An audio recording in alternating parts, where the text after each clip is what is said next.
তোমাদেরকে গালমন্দ করবে, তোমাদের আল্লাহকে গালি দিবে। আল্লাহ তাআলা নিজে বলছেন যারা তোমাদের আল্লাহকে গালি দেয় তোমরা তাদের উপাস্যগুলোকে গালি দিও না। ফায়াসাব্বুন আল্লাহ বিগাইরি ইলমিন, তারা না জেনে আল্লাহকে গালি দেবে। তা আল্লাহকে গালি দেওয়া তোমরা পছন্দ করো, সেজন্য ওদের মূর্তিকে, ওদের দেবতাকে, ওদের কোনো কিছুকে তোমরা গালি দিও না। আল্লাহ সতর্ক করেছেন। আল্লাহ তো তাদেরকে কষ্ট দিতে পারেন যারা আল্লাহকে গালি দেয়। আল্লাহ নিজে মুসলমানদেরকে পরীক্ষা করতে চান যে তারা আল্লাহ তাআলার বিধান মানছে কেন, যারা মানছে কিনা। যারা আল্লাহকে গালি দেয় তাদেরকে তোমরা কিন্তু তাদের দেবদেবীকে গালি দেবে। ফায়াসাব্বুন আল্লাহ আদওয়াম বিগাইরি ইলমিন, না জেনে শত্রুতা করে তোমাদের আল্লাহকে গালি দেবে। ওদের আল্লাহ তো গালি শুনতে পায় না, কিন্তু আল্লাহ তো সকলের মুখের বাণী শুনতে পান। তিনি তাকে কেউ গালি দেয়, এটা আল্লাহ তাআলা সহ্য করে দেন। তোমরা সূত্রপাত করো না, কাউকে গালি দিও না, ওদের মূর্তির বিরুদ্ধে কথা বলো না, ওদের ধর্মের বিরুদ্ধেও কোনো কথা বলো না, মৌলিক নীতির কথা বলো, কিন্তু নাম ধরে কোনো কথা বলবে না। আল্লাহ তাআলা আগেই সতর্ক করেছেন। আল্লাহ তাআলা নিজে পরামর্শ দিয়েছেন এহেন পরিস্থিতিতে উত্তপ্ত যদি তোমাদেরকে করে, কষ্টদায়ক তোমাদের যদি কথা বলে, তোমাদের প্রতি যদি নিন্দামন্দ করে, তোমাদের দিন নিয়ে, রসুল নিয়ে, নবী নিয়ে। আপনি চিন্তা করেন ভারতবর্ষের বুকে এবং ভারতের বাইরেও রাসূল আকরাম সাল্লাল্লাহু আলাইহি ওয়াসাল্লামকে নিয়ে ফ্রান্সে ইত্যাদি জায়গাতে রাসূল আসলামকে নিয়ে কটাক্ষ করাতে কত মুসলমানের প্রাণ গেছে, কত দাঙ্গা হাঙ্গামা হয়েছে। আল্লাহর পরামর্শ কি? এটা আপনি মাথা গরম করলে হবে না। আল্লাহ নিজের সম্পর্কে কথা বলছেন যে তোমরা অত্যন্ত কঠিন শব্দ শুনবে এবং চরম শত্রু পাবে তোমরা। আজান কাসিরা, আল্লাহ তাআলা একাটুকু নয়, আজান কাসিরা, বহু কষ্ট কথা বলবে। আল্লাহ তাআলা পরামর্শ কি? ওয়াইন তাসবিরু, তোমরা যদি ধৈর্য ধারণ করো, ওয়াইন তাসবিরু ওয়া তাত্তাকু, আর তোমরা যদি সতর্ক থাকো। দুটো কথা বলেছেন, ধৈর্য ধারণ করতে হবে এবং ওদের দুরভিসন্ধমূলক কার্যকলাপ সম্পর্কে সতর্ক থাকতে হবে। ফাইন্না যালিকা আজমিল উমুর, এটা হচ্ছে চরম দূরদর্শিতার পরিচয়। আল্লাহ নিজে বলছেন এই নিয়ে যে ফাটাফাটি শুরু করে দেবে, রাস্তায় নেমে কেন মুহাম্মদের বিরুদ্ধে বললো, আমার বলবে আন বলে তার। যদি চাঁদকে কেউ থুতু দেয়, থুতু লাগে? আল্লাহ রসুলকে গালমন্দ করলে কি আল্লাহ রসুলের ক্ষতি হয়ে যাবে? সাহাবীরা আল্লাহ রসুলের জীবদ্দশাতে কাফেররা কত গালি দিয়েছে, একাটুকু গালি দিয়েছে। কবিরা দিন রাত গালি দিয়েছে। আল্লাহ রসুল কী করেছেন? কোনো কিছুই করেনি, ধৈর্য ধারণ করেছেন।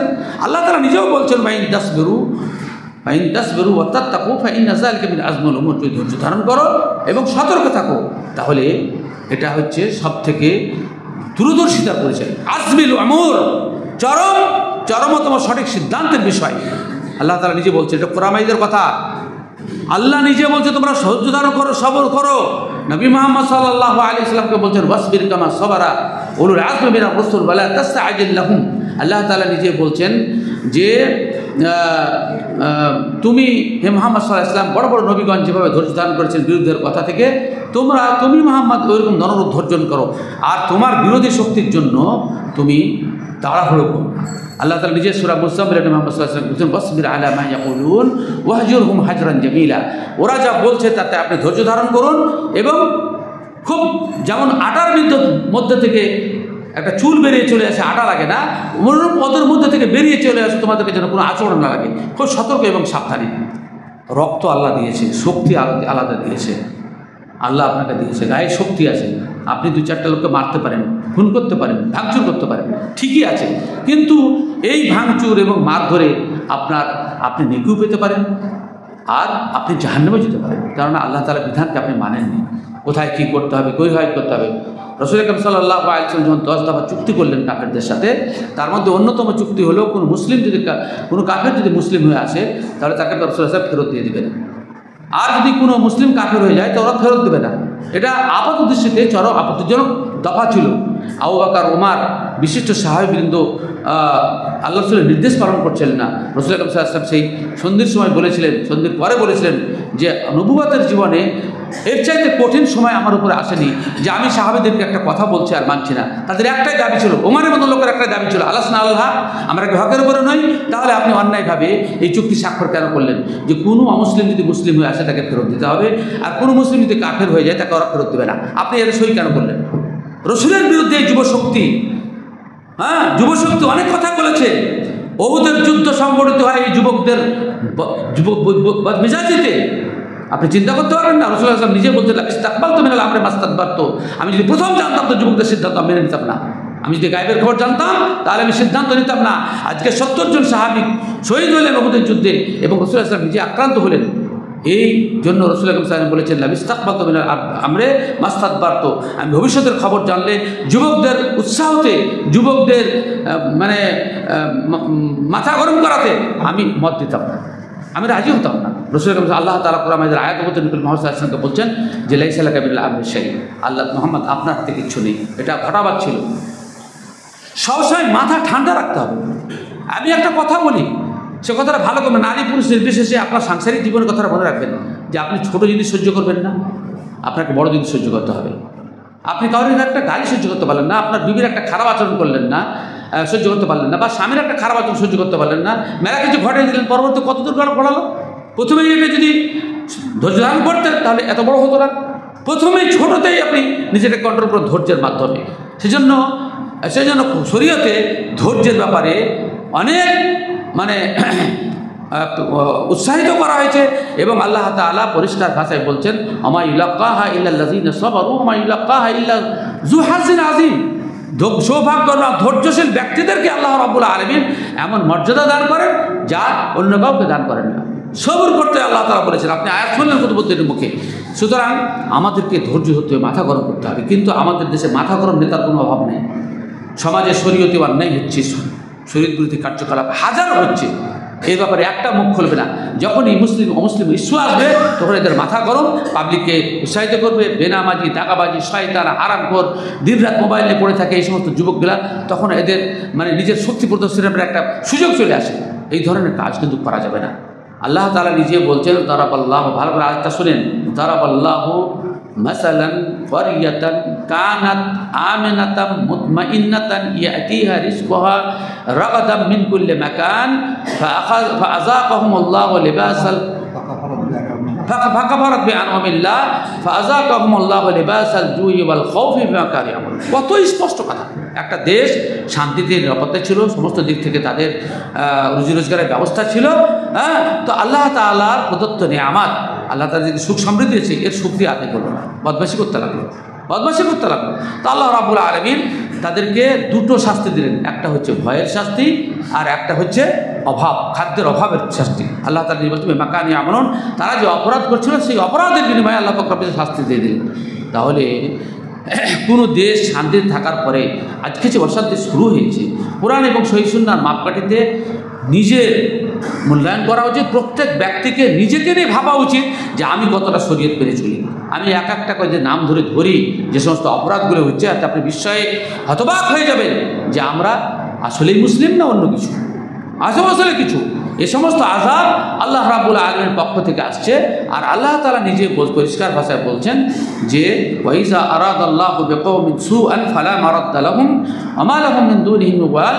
যখন কোনো মন্দ কোনো সিদ্ধান্ত আল্লাহ রাব্বুল আলামিন কোনো কাউরির বিরুদ্ধে গ্রহণ করেন, তখন তাকে আটকাবার আর কেউ নেই।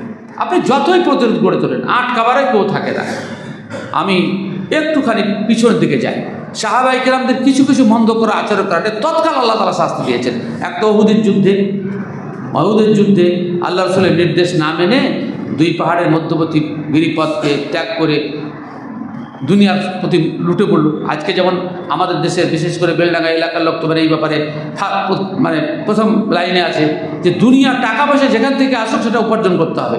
তারা গানিমতের মাল আল্লাহ রাসূলের হুকুমকে অমান্য করে এরা কাফেরদের ভয়ে ছেড়ে যাওয়া মালগুলোকে সংগ্রহ করে চলে এলো, অথচ রাসূলের নির্দেশ দেননি। আল্লাহ রাব্বুল আলামিন তাদেরকে তৎকাল শাস্তি দিলেন। আল্লাহ তাআলা কোরআনে নিজে বলছেন ফালিয়াহযারিল্লাযীনা ইউখালিফুনা আন আমরিহি আন তুসিবাহুম ফিতনা ওয়া ইউসিবাহুম আযাবুন আলীম। যারা রাসূল সাল্লাল্লাহু আলাইহি ওয়াসাল্লামের হুকুমের বিরুদ্ধে করছে তারা ফিতনায় পড়বে, অথবা তাদেরকে আল্লাহ রাব্বুল আলামিন যন্ত্রদায়ক শাস্তি দিবেন। সে শাস্তি আল্লাহ তাআলা দিয়ে দিলেন উহুদের যুদ্ধে। এবং ৭০ জন সাহাবী শহীদ হলেন রাসূলের মতো নেতা থাকা সত্ত্বেও, আবু বকর ওমরের মতো নেতা থাকা সত্ত্বেও আল্লাহ রাব্বুল আলামিন বলছেন যে তোমাদের হাতে কিচ্ছু নেই, আমি চেয়েছি তাই হয়েছে। ৭০ জন লোক শহীদ হয়ে গেলেন, কত লোক পঙ্গু হলেন, রাসূল সাল্লাল্লাহু আলাইহি ওয়াসাল্লাম আক্রান্ত হলেন।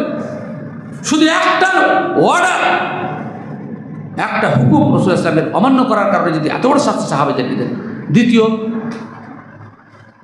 হুনাইনের যুদ্ধে অপরাধ কি ছিল? হুনাইনের যুদ্ধে অপরাধ ছিল যে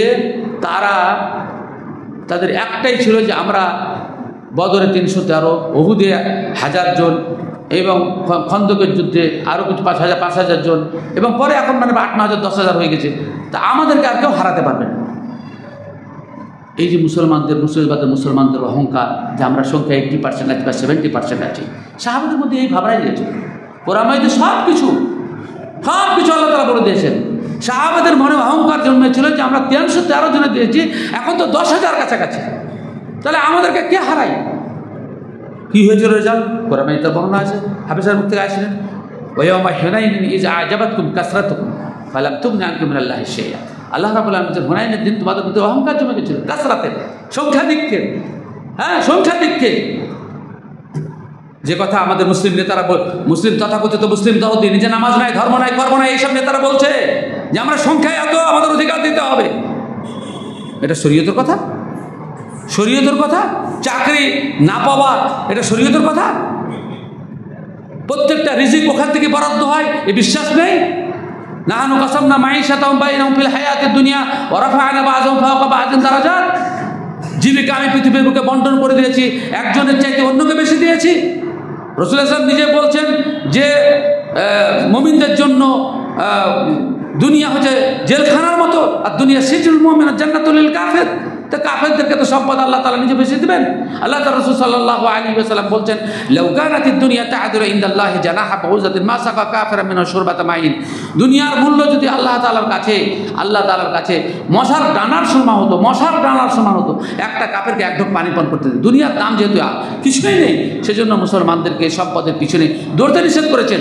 আল্লাহ তাআলা নিজে সূরা আল ইমরানে বলছেন, লা ইয়াকুররান্নাকা তাকাল্লুবুল লাযিনা কাফারু ফিল বিলাদ মাতাউন কলিল সুম্মা মাওয়াহুম জাহান্নাম ওয়া বিসাল মিহাদ।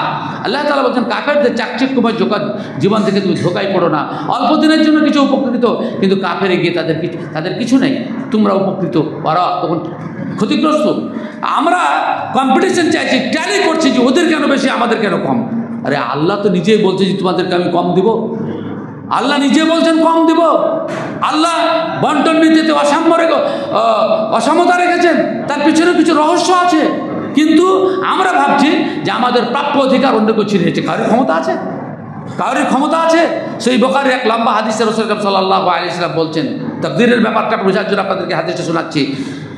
সারা বিশ্বের তাকদীরের ব্যাপারটা এমন, সারা বিশ্বের সমস্ত মানুষ যদি বিস্তীর্ণ একটা ময়দানে একত্রিত হয়, ভালো করে ভাষাটা বুঝেন, সহিহ হাদিস কিন্তু বুখারী হাদিস।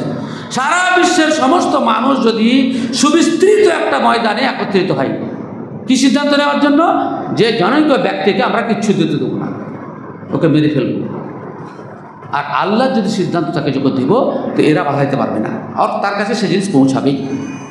আর সারা বিশ্বের সমস্ত মানুষ যদি বিস্তৃত একটা ময়দানে হয়ে যে ভাবে যে এই মানুষটাকে আমরা দেব, আর আল্লাহ ইচ্ছা যদি তাকে দেব না, ও পেতে পারে না, অসম্ভব। এই লম্বা লম্বা হাদিসের মূল্য কি? কারণ আল্লাহ তাআলা যা দেবেন, আমরা রোজ দোয়া করছি, আল্লাহুম্মা লা মানিয়া লিমা আতাইত ওয়া লা মুতিয়া লিমা মানাআতা ওয়া লা ইয়ানফাউ যাল জাদ্দি মিনকাল জাদ্দ। আল্লাহ যা তুমি দেবে না, তা দেবার, যা দেবে তাকে বাধা দেওয়ার কেউ নেই, আর যা দেবে না তাকে দেওয়ার কেউ নেই। পড়ি না দোয়া কথা, আল্লাহুম্মা লা মানিয়া লিমা আতাইত, তুমি যা দেবে তা আটকাবার কেউ নেই, ওয়া লা মুতিয়া লিমা মানাআতা, আর তুমি যা দেবে না তা দেবার কেউ নেই। এই নামাজ পড়ে দোয়ার মানে কি? কোনো প্রভাবশালী তোমার কাছে তার কোনো মূল্য নেই, কোনো প্রভাবশালী প্রভাব তোমার কাছে কোনো কাজে আসবে না। আল্লাহ তাআলার সিদ্ধান্তই চরম সিদ্ধান্ত। তা আল্লাহ তাআলা আমাদের বিরুদ্ধে মন্দ সিদ্ধান্ত কেন গ্রহণ করছেন সেটাকে একটু ভাবা উচিত। সংখ্যার গরম এটা আল্লাহর কাছে বরদাস্তযোগ্য নয়। আপনি যদি আল্লাহ তাআলা সাহায্য না করেন, আপনি জিততে পারেন না। রাসূল আকরাম সাল্লাল্লাহু আলাইহি ওয়াসাল্লামের মনের ভিতরে, তিনিও মানুষ ছিলেন, হয়তো যদিও তিনি পরীক্ষিত মানুষ, আমি একটা সম্ভাবনার কথা বলছি যে হয়তো তার মনের ভিতরে কোনাতে একাত্মক ছিল যে আমি বালি নিক্ষেপ করলাম আর সব কাফেরের চোখে পড়ে। বদরের যুদ্ধে রাসূল সাল্লাল্লাহু আলাইহি ওয়াসাল্লাম এক মোড় বালি নিলেন, বদরের প্রান্তরে এবার দেখে এলাম, বদরের প্রান্তে শুধু বালি আর বালি, বালির পাহাড় এক এক সময় এক এক ডিজাইন তৈরি হয়ে যায়, হাওয়া যেদিকে চলে ডিজাইন পরিবর্তন হয়ে যায়, শুধু বালির পাহাড় থাকছে রে। ওই বালি নিয়ে রাসূল সাল্লাল্লাহু আলাইহি ওয়াসাল্লাম কাফেরদের চেহারা দেখেছিলেন এবং বলেছিলেন শাহাতিল ওজুহ, চেহারাগুলো বিকৃত হয়ে যাও। আর আল্লাহ তাআলার নির্দেশে প্রত্যেক বালি সব কাফেরের চোখে পৌঁছে গেছিল। তো আপনি নিজের কেরামত হিসেবে বলতে পারেন যে আমি 1 ফুট বাড়ি ফেললাম আর আমি এমন বাহাদুর সবার চোখে পৌঁছে গেল। আল্লাহ তাআলা কোরআনে এই ভাবনা কিংবা তার ভক্তদের ভিতরে এরকম দুর্বলতা আসতে পারে যে রাসূল সাল্লাল্লাহু আলাইহি ওয়াসাল্লামের এমন কেরামতি যে 1 মুঠ বাড়ি ফেললে তো সবারই চোখে চলে গেল। এটা সম্ভব? আপনি যতই ফেলেন সবারই চোখে পৌঁছে? আল্লাহ তাআলা নিজে বলছেন রমা রমাইতা ইজ রমাইতা ওয়ালাকিন্না আল্লাহ রামা। মুহাম্মদ তুমি যখন বাড়ি নিক্ষেপ করো, তুমি নিক্ষেপ করোনি, আল্লাহ নিক্ষেপ করেছেন, আল্লাহ সবার কাছে পৌঁছেছেন। সেজন্য নিজস্ব কোনো কৃতিত্ব নেই।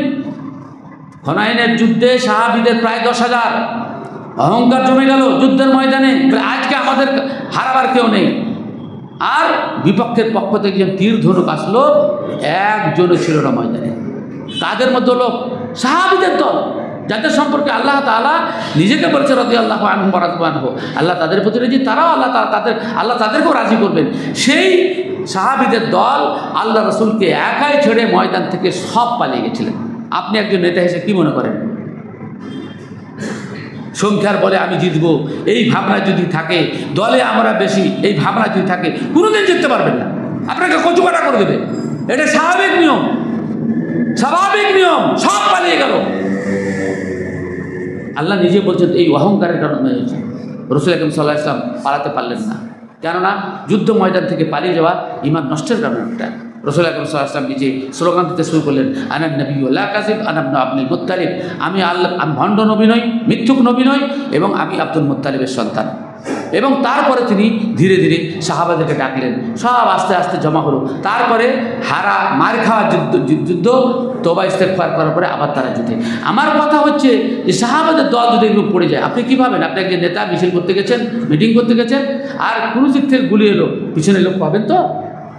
একজনকে পাবেন না। এটাই হয় স্বাভাবিক নিয়ম। কাটরার সময়ে এজন্য হয়েছিল, শতবার নিষেধ করছে পুলিশ নেতা যে ওই রাস্তায় যাবেন না, সব ছত্রভঙ্গ, যেখানে সেখানে পালিয়েছে। কাউরের কোনো নিয়ন্ত্রণ নাই, কাউরের কোনো নিয়ন্ত্রণ নাই। শুধু মুখে বড় বড় কথা বললে হবে না, কোরআন এবং সহিহ সুন্নাহ মতো পরিচালনা করতে হবে। আল্লাহ কি বলছে, কোরআন কি বলছে? কোরআন আমাদের মৃত্যু পর্যন্ত, কিয়ামত পর্যন্ত সকল সমস্যার সমাধান। সেখানে এসব কথা বলা নাই, সেসব কথা এখানে বলা নাই যে তোমাদের আল্লাহকে গালি দেবে, তোমাদের মসজিদ ভাঙবে, তোমাদের সব কিছু করবে, কিন্তু এসব করা যাবে না। বাকি থাকলো যুদ্ধ কখন করা যাবে তা নিয়েও কোরআন এবং সহিহ সুন্নাহতে স্পষ্ট বলা আছে, এবং কখন করা যাবে না তাও বলা আছে।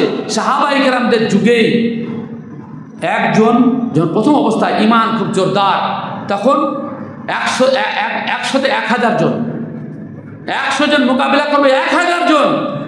আর যখন কিছুদিন চলে গেল, ঈমানের দুর্বলতা এসেছিল, তখন আল্লাহ তাআলা বলছেন তোমাদের 1000 জন, মাত্র 1000 জনের মোকাবিলা করতে হবে। কি বলছেন? কোরআনে কথা পড়েন না একটা, হ্যাঁ পড়ে একটা পড়ে হাফেজে পড়েন। ইয়াগলিবু আপনি আলফাইনে গেছেন, ইয়াগলিবু আলফাইন এটা পড়েন। কোরআনে আল্লাহ তাআলা বলছেন সাহাবীদেরকে যে তোমাদের 1000 জন, ওদের মাত্র 1000 মোকাবেলা করতে পারবে। সাহাবীদেরকে বলছেন, যেখানে প্রথমে প্রতি 10 জন প্রতি একজন সাহাবী ছিলেন প্রথম ঈমানের যুগে। পরবর্তী ঈমানের দুর্বলতা আসলো, তো তখন বলছে তোমাদের 1000 জন, মাত্র 1000 সাথে মোকাবেলা করতে পারবে। এখানে খুলছে, আমি হাফেজ নই, মুখস্থ করলে সময় হাজার রকম ব্যস্ততার কারণে ব্রেন থেকে, মেমোরি থেকে ডিস্টার্ব হয়ে যায়, কত রকম কথা ব্রেনেতে ঢুকছে। কথা বুঝতে পারছেন কিনা? তাহলে সাহাবীদের দুলে যেখানে 10 জনের প্রতি একজন সাহাবী ছিলেন, সেখানে কিছুদিন পরে আল্লাহ তাআলা সেটাকে হালকা করে বললেন যে তোমাদের আল-আন আলিমা আন্না মিনকুম যাফা, এটা পড়ে না গো, আলিমা আন্না মিনকুম যাফা, আল্লাহ তোমাদের মধ্যে দুর্বলতা অনুভব করছেন, সেই জন্য আল-আন খাফাফা আল্লাহু আনকুম, তারপরে আলিমা আন্না ফিকুম যাফা, আল্লাহ হালকা করে দিচ্ছেন এবং তোমাদের দুর্বলতা অনুভব করেছেন, সেই জন্য বড় না গো, চোখ নাই নাকি পড়ে রিল কেটে দিয়েছে, পড়ে না যাক। তো ব্যাপারটা হচ্ছে যে কোরআনে স্পষ্ট। আচ্ছা, তা এবার বলেন যে সাহাবীদের পরে আমরা কত স্তর পের হয়ে আজকালকার ভেজাল মুসলমান, তাদের অবস্থা কি? কতজনের মোকাবিলা করতে পারবেন বলেন? এই জন্যই সব জায়গাতেই এই ফিতনা চলছে।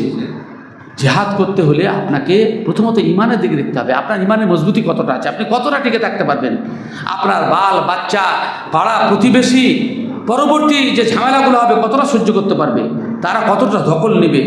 হ্যাঁ, আল্লাহ তাআলা কোরআনে স্পষ্ট করেছেন, আমি এই ওয়াজের মজলিসে সব খুলে আপনারা দেখাতে পারবো না, আমি সমস্ত আয়াত থেকে বলছি যে তোমাদের মধ্যে যাদের অস্ত্র নাই, তোমাদের মধ্যে যাদের বাহন নাই, তাদের উপরে যুদ্ধ ফরজ নয়।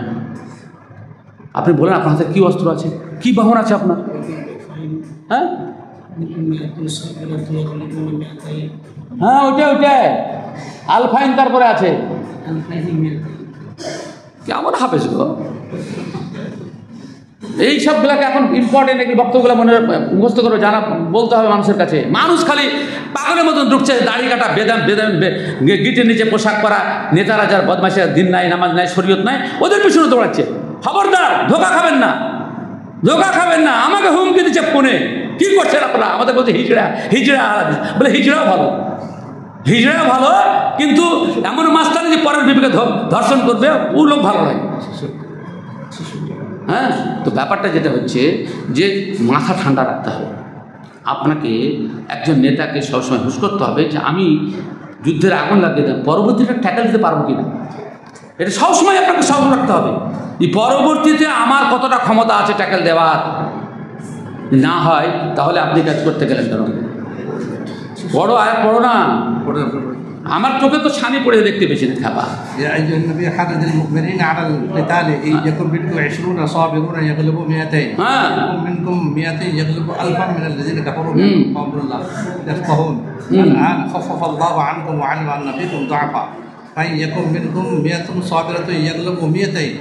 হ্যাঁ, তাহলে 100-তে 100 হলো। হ্যাঁ হ্যাঁ,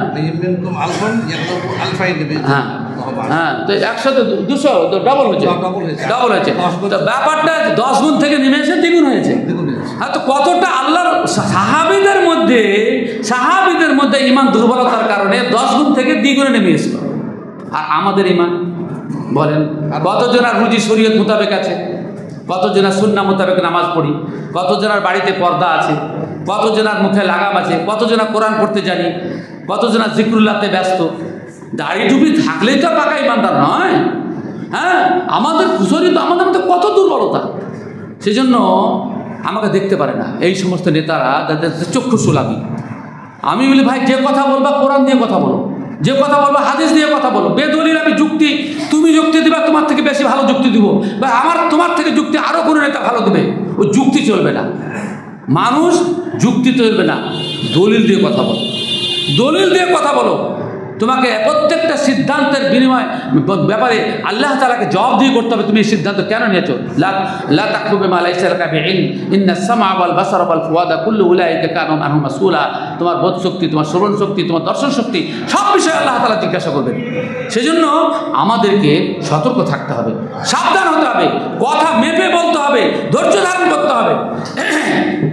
এখন আপনাদের অবগতির জন্য বলছি, কথাটা কোনো টেনশনে নেবেন না, তবুও বলছি যে মুর্শিদাবাদের বিভিন্ন প্রান্তরে অলরেডি এখন ঝামেলা চলছে। এখন আজকেও জুমার পর থেকে এইসব কথা নিয়ে আল্লাহর কাছে তওবা ইস্তেগফার করতে থাকুন। কেননা রাসূল আকরাম সাল্লাল্লাহু আলাইহি ওয়াসাল্লাম দোয়া করতেন কি, আপনাদেরকে ভালোবাসে কে রুল এলো, রুল আমিন এলো, হ্যাঁ আনলো, এই চলে একটা চেয়ার দেন গো।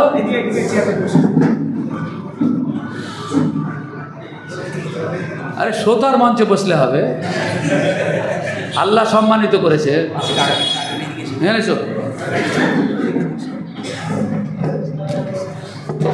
খুব তো খেয়ে দিয়ে এলা, এদিকে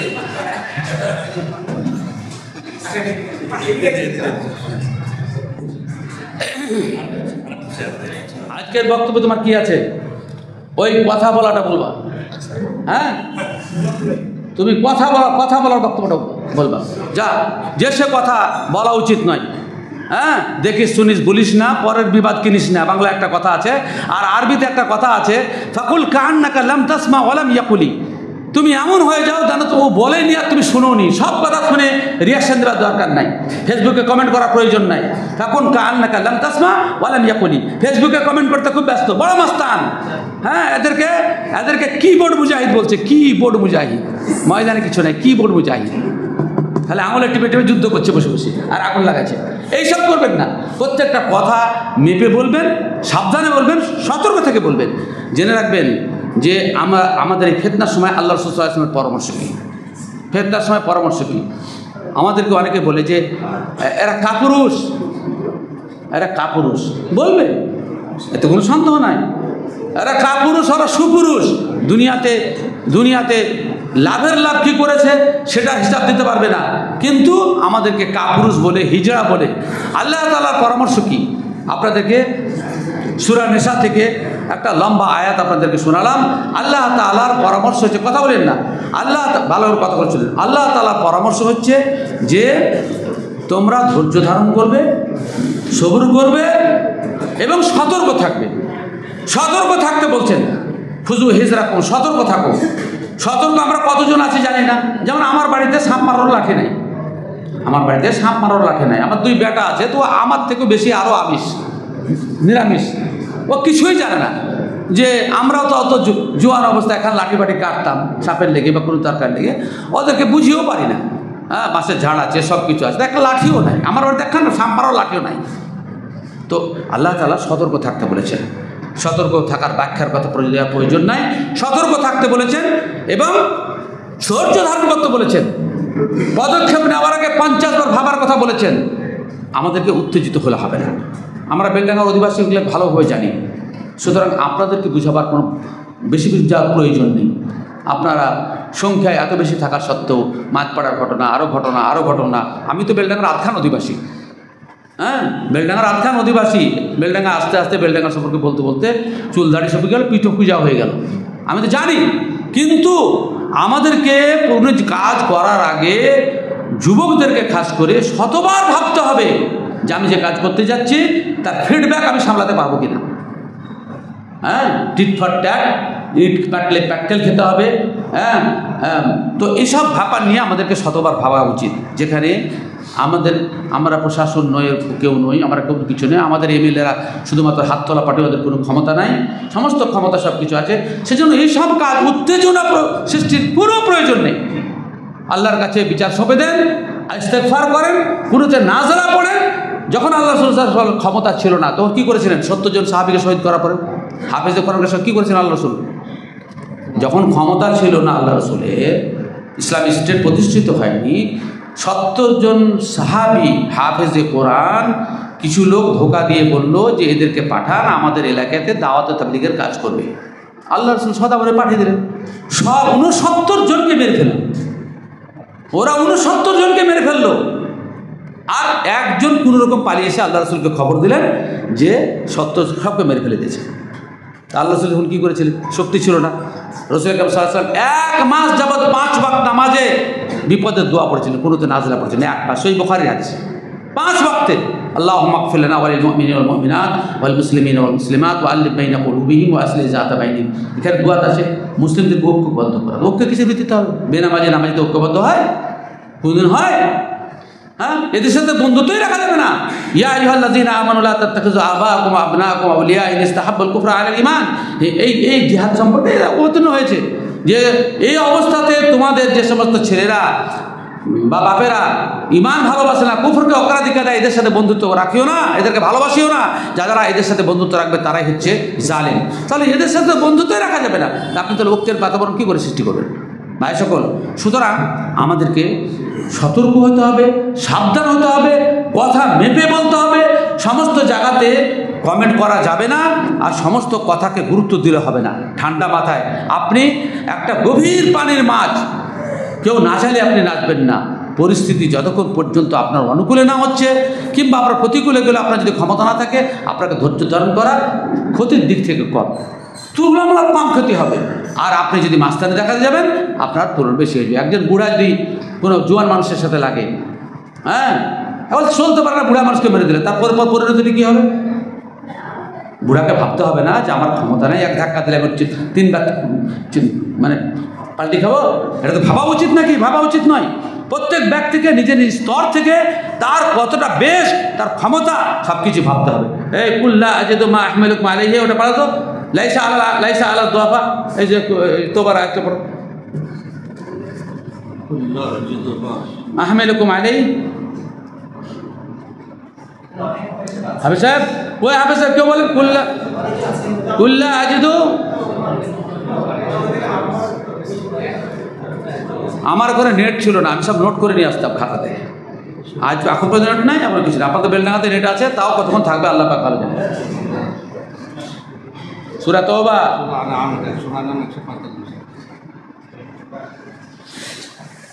লাইসা আলাল আমা ওয়ালা আলাল আরাজ হারাজু। ওইটা করে হাফেজ সাহেব, এই তারাবি পড়া হাফেজদেরকে নিয়ে ভারী বিপদ। রমজান মাসে বেশি মুখস্থ না, এসব চলবে না। হাফেজ হতে হলে 12 মাস মুখস্থ রাখতে হবে। প্রতিদিন 3 পারা করে পড়তে হবে। হাফেজদেরকে বলছি প্রতিদিন 3 পারা পড়বেন। সকালে 1 পারা, দুপুরে 1 পারা, রাতের শোবার আগে যখন খুশি 1 পারা পড়বেন। তাহলে কোরআন মুখস্থ থাকবে আপনার, যেন 10 দিনে 1 বার করে খতম হয়, তবে হিফজ থাকবে।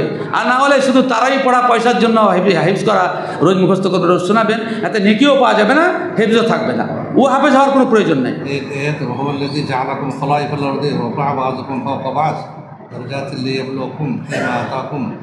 ওই আয়াত নয়, জিহাদ সম্পর্কে বলেছে কাদের কাদের উপর জিহাদ ফরজ নয়, সে একটা বার করো।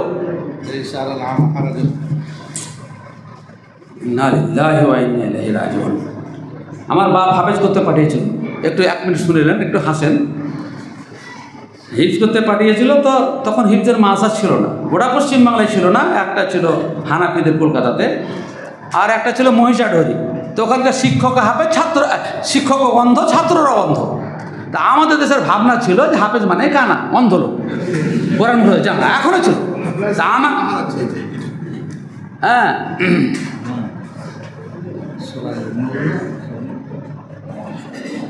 না, এটা তো আলাদা। এইটি ইলাইসা আমার বাড়িতে ঢোকার ব্যাপারে আছে, ওটা জিহাদের ব্যাপারে।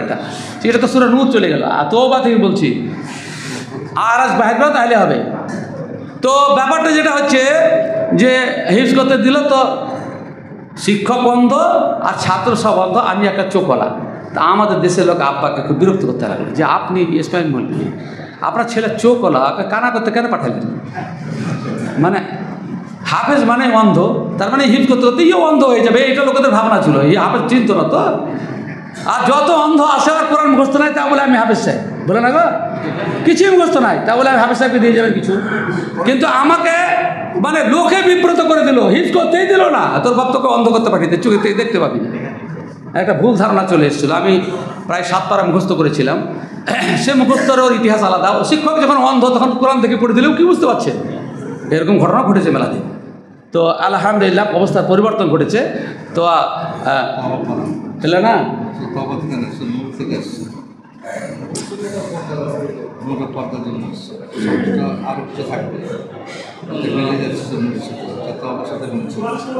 ঠিক আছে, আর ছাড়ো, দেখে নেন পরে ইনশাআল্লাহ। যদি আমি পাচ্ছি তো আমি আমাদের আইনুল্লাহকে বলে দেবো ইনশাআল্লাহ, একটা মানে করে দেবো। আমি নামাজ পড়ছি, এখন মাথা অন্যদিকে আছে। তো আমার যে কথা বলার উদ্দেশ্য হচ্ছে এটাই যে এখন করণীয় কি, বিপদের সময় কি করণীয়? 2টা কাজ। সমাজে যেহেতু শরীয়ত বিরোধী কার্যকলাপ চলছে, আযাব আল্লাহ দেন, এটা আপনাদেরকে আয়াত থেকে পড়িয়েছি।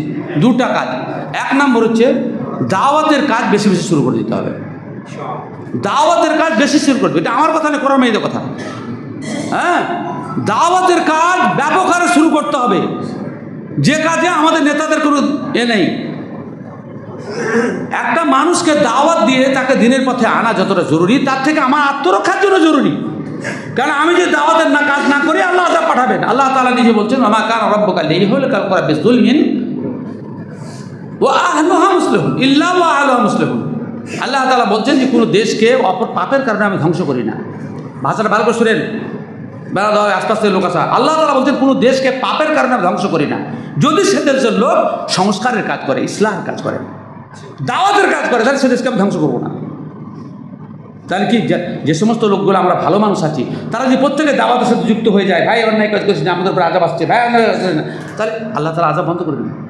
আল্লাহ তাআলা নিজেও কোরআনে সূরা বানী ইসরাঈল বলছেন, ফাইন উদ্তুম উদনা, তোমরা যদি তোমাদের সিদ্ধান্ত পরিবর্তন করো, ভালো কথা এসো, আমিও আমার সিদ্ধান্ত পরিবর্তন করবো।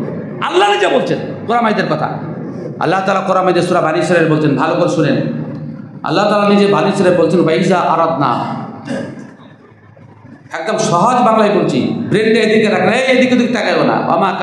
আল্লাহ তাআলা নিয়ে বলছেন, ওয়াইজা আরাদনা আন নুহলিকা ক্বরিয়াতান, যখন কোনো দেশকে ধ্বংস করার আমি ইচ্ছা করি, তো আমার না মুতরাফিহা, সে দেশের যাদের টাকা আছে, মুতরাফ 2 প্রকার লোককে বলা হয়, এক যাদের টাকা আছে, এক যাদের শরীরে শক্তি আছে, হ্যাঁ, সচ্ছল হাল অবস্থা, এই 2 প্রকারের লোকের মধ্যে সুরসুরি সৃষ্টি করি পাপ করিলে।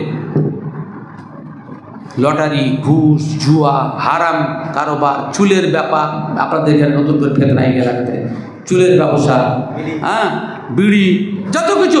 আমার নাম মুতরাফিহা, মুতরাফ যাদের সচ্ছল ব্যক্তি অর্থনৈতিক দিক থেকে বোঝা তাদের মনের ভিতরে এবং যাদের শরীরের শক্তি আছে তাদেরকে আমি বলি বদমাশি করিলেন ফাসাকু ফিহা, তখন তারা অন্যায় কাজ করতে লাগে।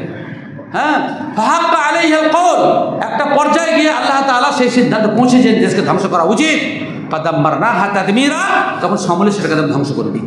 এটা আল্লাহর ফায়সালা বলছে কোরআন মাজিদ থেকে। হ্যাঁ, আর আল্লাহ আগে বনী ইসরাঈলের দুটো কথা নকল করেছেন আল্লাহ তাআলা, যে তোমাদের সাথে দুটো প্রতিশ্রুতি ছিল, যে তোমরা যদি ভালো হও, খারাপ থাকো, তাহলে তোমাদের উপরে তোমাদের পুরো অন্যায় শাস্তি পাঠাবে, তারপর তোমরা ভালো কাজ করবে, তারপর তোমরা আবার অন্যায় কাজ করবে, তোমাদের প্রতি শাস্তির আযাব নেবে। 10 প্রকারের শাস্তি নেমে এসেছিল বনী ইসরাঈলের উপরে। আর রাসূল সাল্লাল্লাহু আলাইহি ওয়াসাল্লাম বলেছেন বুখারী হাদিসে, লাতাত্তাবিউন্না সুনানা মান কানা ক্বাবলাকুম হাসবান না'আলা বিন-নাল, তোমরা পূর্বের উম্মত বনী ইসরাঈলদের প্রত্যেকটা বিষয় অনুকরণ করবে, প্রত্যেকটা বিষয় অনুকরণ করবে, হাসবান না'আলা বিন-নাল 100%। আর তাদের উপরে যে শাস্তি এসেছিল তোমাদের উপরে সে শাস্তি আসবে। তাদের উপরে শাস্তিটা কি এসেছিল এখানে বলেন সূরা বনী ইসরাঈল প্রথম পাতাতেই আছে, এই সূরা বনী ইসরাঈল প্রথমেই আছে যে ফাবাসনা আলাইহিম, ভালো করে শব্দগুলো শুনেন, ফাবাসনা আলাইহিম উলি বাসিন শাদীদ ফাজাসু খিলালাদ দিয়ার ওয়া কানা ওয়া'দান মাফউলা।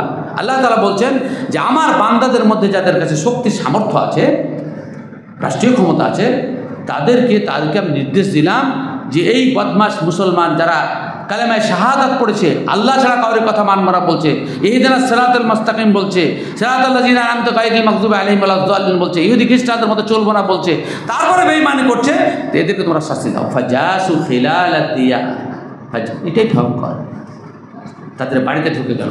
আর অন্য আয়াতে আছে যে পুরুষদেরকে খুন করলো, নারীদেরকে ধর্ষণ করার জন্য বাঁচিয়ে রেখে দিল।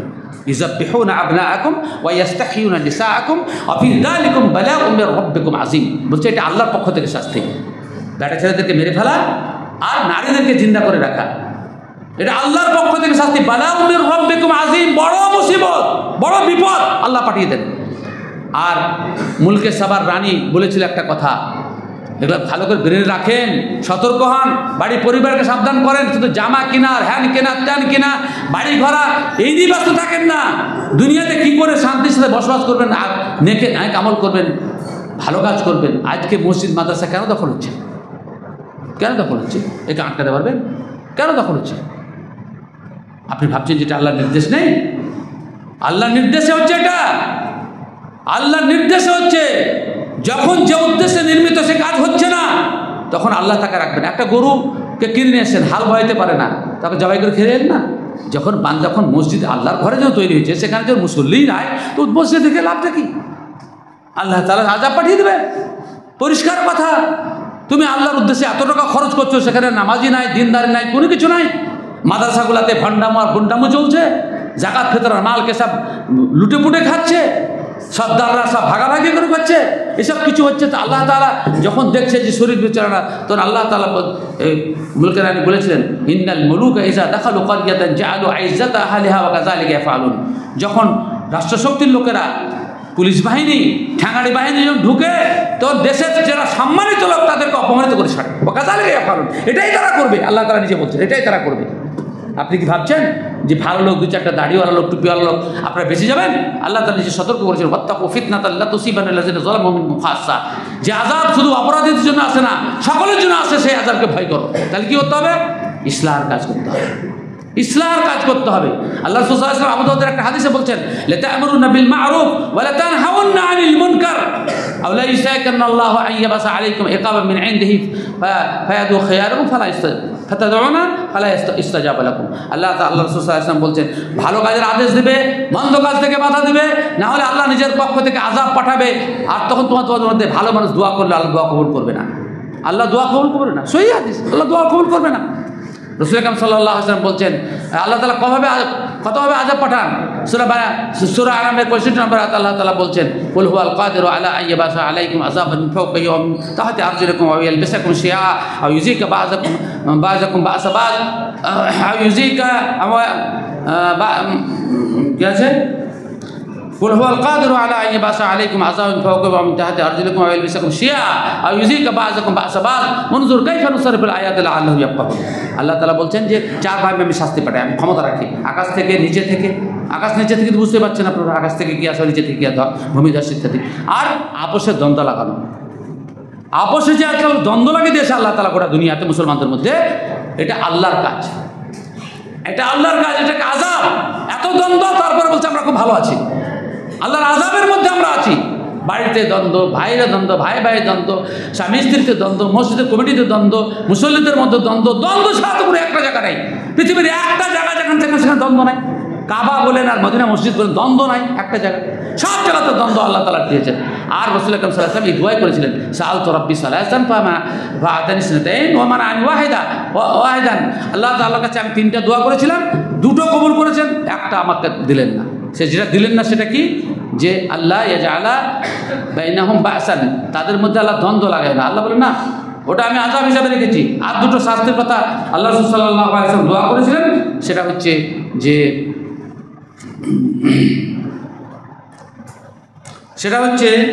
যে সারা পৃথিবীকে যেন বন্যাতে ডুবিয়ে না দেন, সারা পৃথিবীতে যেন একটানা দুর্ভিক্ষ না দেন। আল্লাহ তাআলা যেটা কবুল করছেন যে না, সারা পৃথিবী বন্যা আর হবে না। কোনো জায়গায় বন্যা হলে কোনো জায়গায় উঁচু থাকবে, কোনো জায়গায় খাবার না হলে অন্য জায়গায় খাবার হবে। আর কিন্তু তৃতীয় দোয়াটা, যে ওদের মধ্যে দ্বন্দ্ব লাগায়েন না, আল্লাহ তাআলা এটা কবুল করেন। আর চতুর্থ আযাব হচ্ছে একটা মানুষ কিন্তু অন্য মানুষ খুন করা।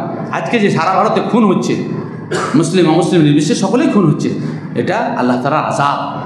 যাতে আল্লাহ তাআলা বেশি বেশি করে মানে পীড়া পায়, কষ্ট পায়, যে 20 জনকে হারিয়ে, তার জন্য এই কাজটা হচ্ছে।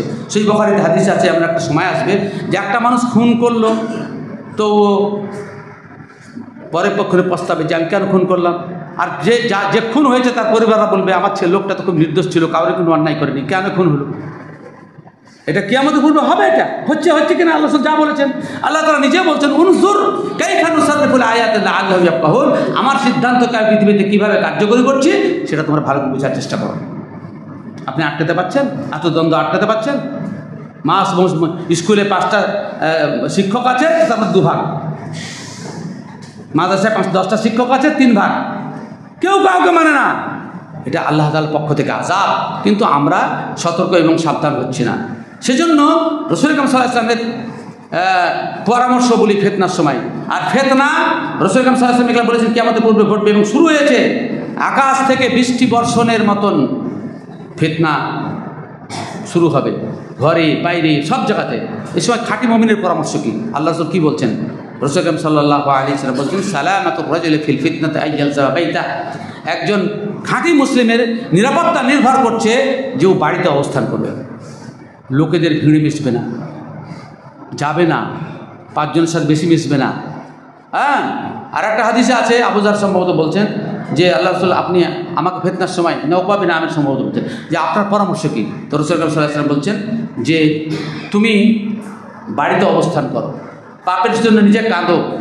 হ্যাঁ, দা মা তারিফ খুজ মা তারিফ ও দা মা তুনকির, যেটা শরীয়তে কোরআন সহিহ সুন্নাহর দৃষ্টিতে যেটা আছে সেটাকে গ্রহণ করো, আর তোমাকে যেটা অপছন্দ মনে হবে সেটা ত্যাগ করে দাও। কিন্তু বাড়ির মধ্যে, হ্যাঁ, ওয়ালিয়াসা আকা বাইতুক, বাড়ির মধ্যে অবস্থান করবে, বেশি মানুষের সাথে মেলামেশা করবে না। আমি সেই জন্য সময় সময় বলি, ঝামেলা করতে হবে না, সত্য কথা বলে দাও। মান শাআ ফালইউমিন ওয়া মান শাআ ফালইয়াকফুর, যার ইচ্ছা হবে গ্রহণ করবে, যার ইচ্ছা হবে বর্জন করবে, ঝামেলায় যেতে হবে না। কিছু মানুষ খালি এরকম মাথা ব্যথা করে আমাদের লোকমন্ত্রণ যাচ্ছে, এই করছে তাই করছে, তো তোর কি গেল, ও করছে তুই কি করছে তাই দেখ, তোমার কি করছো, তুমি কি করছো, পরের সমালোচনা করা ছাড়েন, পরের সমালোচনা করবেন না। নিজেকে ভাবুন, নিজেকে সমালোচনা করুন, যে 3.5 হাত শরীরকে নিয়ে গবেষণা করেন যে আপনার শরীয়তের দৃষ্টিতে কোন কোন জিনিসের ত্রুটি আছে। কেননা কিয়ামতের দিন আল্লাহ তাআলা বলে দিয়েছেন, লাকুম মা কাসাবু ওয়া লাকুম মা কাসাবতুম ওয়া লা তুসআলুনা আম্মা কানু ইয়ামালুন। কেন ফোন করছে গো? জামাই ফোন করছে, বিটি ফোন করছে। এবার একটা নাতির খুব সমস্যাতে আছে, একটাই 3 মেয়ের পরে ছেলে হয়েছে, কোন সমস্যা হয়েছে কেড়ে দিতে পারে। আচ্ছা না, শেষ করে দেবো আমি। তো ব্যাপারটা যেটা হচ্ছে, নিজেকে নিয়ে ভাবেন, মানুষের সাথে বেশি মিশামিশা ত্যাগ করেন, নিজেকে নিয়ে এ করেন। রাসূল আকরাম সাল্লাল্লাহু আলাইহি ওয়াসাল্লাম বলছেন সাহাবীদেরকে বলছেন, ভালো করে শুনেন, যে কজন আছেন ভালো করে শুনেন। রাসূল সাহাবীদেরকে বলছেন ইন্নামি ওয়ারাইকুম জামানুস সাবরিন, তোমাদের পরবর্তী সময় আসছে ধৈর্যের সময়। সাহাবীদের বলছে তোমরা যা আছো তোমাদের পরে আসছে ধৈর্যের সময়, শুধুই ধৈর্য ধরতে হবে। আল্লাহ রাসূল বলছেন যে মাতামাতি করলে হবে না। আল্লাহ রসুলের মতো নেতার নেতৃত্বে যদি সামান্য ভুলের কারণে আল্লাহ তরফ থেকে শাস্তি আছে, এখনকার নেতার নেতৃত্বে কী হবে বুঝতে পারছেন? তো রাসূল বলছেন যে তোমাদের পরে, মুস্তাদরাক আহমদ সহিহ হাদিস, তোমাদের পরে সাহাবীদের বলছেন তোমাদের পরে সময়টা হচ্ছে ধৈর্যের সময়। ধৈর্যের সময় কী করবে সে সময়তে? লিল মুতামাসসিক ফিহে, ওই সময় যে ধৈর্যের সাথে নিজের দিনকে ধরে থাকবে, লাহু আজর 50 শাহিদা মিনকুম, 50 জন সাহাবী শহীদ হলে যতটা নেকি হয় অতটা নেকি পাবে সেই ব্যক্তি ফিতনার সময়। তাহলে আপনাকে ফিতনার সাথে জড়াইতে হবে, ফিতনা থেকে বেঁচে আপনাকে দিনের উপরে আমল করতে হবে। আর একটা হাদিসে রাসূল সাল্লাল্লাহু আলাইহি ওয়াসাল্লাম বলছেন সালামাতুর রাজুল ফিল ফিতনাতে ইয়ালজামু বাইতা, ফিতনার সময় একটা মানুষের নিরাপত্তা নির্ভর করছে তার বাড়ি থাকার উপরে। যতটা প্রয়োজন হলে বাড়ি বাইরে গেল, আর নাতে বাড়ির ভিতরে থাকলো। কত রকম ফিতনা, নারীর ফিতনা, অমুকের ফিতনা, তমুকের ফিতনা, ঝগড়ায় জড়িয়ে যাওয়ার ফিতনা, নানা রকম ফিতনা আছে। বেশি মাতব্বরি করার কোনো প্রয়োজন নেই, আপনি নিজেকে দেখুন। হ্যাঁ, আর একটা হাদিসে রাসূল সাল্লাল্লাহু আলাইহি ওয়াসাল্লাম বলছেন যে ফিতনার সময়ে আলাইকা বিখাসাতি নাফসিকা, তুমি নিজেকে দেখো, দা আমরাল আম্মা, পাবলিকের ব্যাপারটা ওদের উপরে ছেড়ে দাও, পাবলিকের ব্যাপারটা ছেড়ে দাও। আলী রাদিয়াল্লাহু তাআলা আনহুর কাছে গিয়ে একদল যুবক বলছে কি এমন আপনি নেতা হলেন? আলীর যুগ থেকে, ওসমানের যুগ থেকে ফিতনা শুরু হয়েছে মুসলিমদের মধ্যে ব্যাপক হারে। তা আলীকে গিয়ে বলছে যে আপনি আবু বকরের যুগে ফিতনা ছিল না, উমরের যুগে ফিতনা ছিল না, যত ফিতনা খালি আপনার যুগে। প্রশ্নটা বুঝতে পারছেন না? আলীকে বলছে যে আপনার আবু বকর উমরের যুগে ফিতনা ছিল না, আর আপনার যুগে শুধু ফিতনা। চতুর্থ খলিফা আলীকে বলছে। তা আলী কি উত্তর দিয়েছে জানেন? কত মজার উত্তর। সমস্যা একটাই যে আবু বকর উমরের অনুসারী আমরা মতো, আমাদের মতো লোক ছিলাম, আর আমার অনুসারী তোমাদের মতো বেয়াদবগুলো হয়েছে যারা কথা মানে না। উত্তরটা বুঝতে পারলেন না? হ্যাঁ, তো আপনি নেতা ভালো হলে কি হবে? অনুসারীরা যদি বেয়াদব হয় তো ফিতনাই হবে। আলীকে খুন করেছে, ওসমানকে খুন করেছে, অপরাধটা কি ছিল ওসমানের? বলে স্বজন পোষণ করেন। হ্যাঁ, স্বজন পোষণ, ওসমানকে খুন করেছে। তার কে খুন করতে এসে? আবু বকরের পুত্র মুহাম্মদ।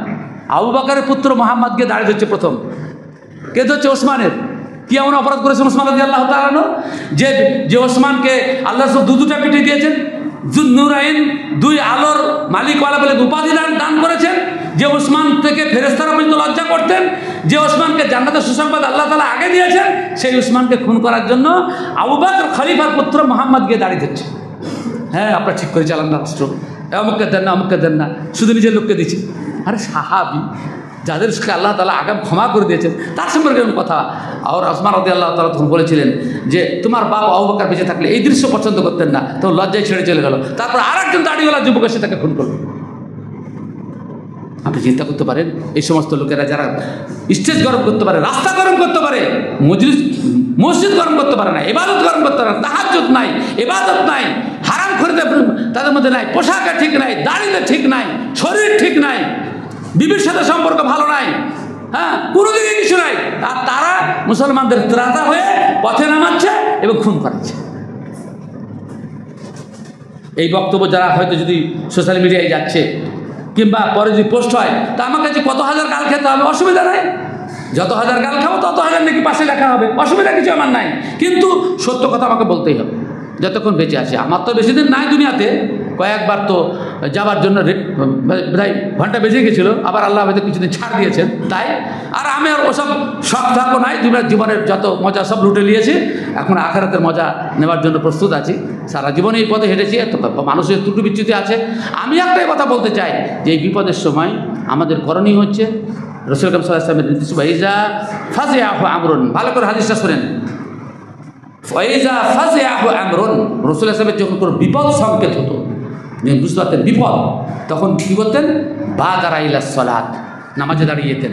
আল্লাহ বদর যুদ্ধে বলেছিলেন নামাজে দাঁড়িয়ে 2 রাকাত নামাজ পড়ে, আল্লাহ এই মুষ্টিমেয় তোমার কতকগুলি তোমার অনুরাগী, তোমার বান্দা, এদেরকে যদি আজ শেষ করে দেয় কাফেররা, তাহলে পরবর্তী তোমার ইবাদতকারী একজনও বাঁচবে না। আল্লাহ রাসূল নিজে আবেগে বলছেন যে পরবর্তী তোমার একজন আবেদন বাঁচবে না, আল্লাহর কাছে ফরিয়াদ করছেন। আল্লাহ এই অল্প কটা লোক যদি আজ বদরের যুদ্ধে মরে যায় তাহলে এর পরবর্তীতে আমার একজনে ইবাদত করা থাকবে। ওয়াইজা ফাযা আমরুন বাদারা ইলা সালাত, নামাজে দাঁড়িয়ে যেতেন, রাতে তাহাজ্জুদ পড়েন, আল্লাহর কাছে দোয়া করেন। ইমাম সাহেবের কর্তব্য কোনো দিন 5 ওয়াক্ত এখন পড়বেন ধারাবাহিক 1 মাস, এবং নামাজে কোনো প্রকার ঢিলাম হলে হবে না।